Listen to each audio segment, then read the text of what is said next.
لپیشیا وگرا کوچبرین سریکانی هبونا ماین و برماهین شر خالی لشکری دولتا ترکنا هنک رین کودچن سریکانی گرتینا جپیشیا وگرا واند با آستنگیک کوچبرین جگندوارین سریکانی خواستنه او آستنگی وره راکرن دا کوبلز وگرن واره خواه.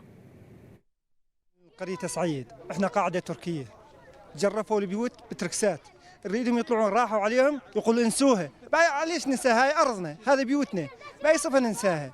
نطلب انه من الحكومة تطالعهم من قريتنا ليش ننساها؟ هاي ارضنا بيوتنا يعني عاصين بنسوها اي راح ابويا وعمي يقولوا انسوها ما لكم رجعوا عليها بيوتنا مجرفينها بالتركسات مو مخلي 3 بيوت جريه كامله $500 منها ونطلب من الجهات انه يطالعون لهم من بيوتنا.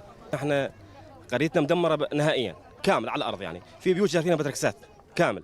هاي شغله، الشغله الثانيه نحن ما عم نقدر نرجع على الجغاريه الا بموتور.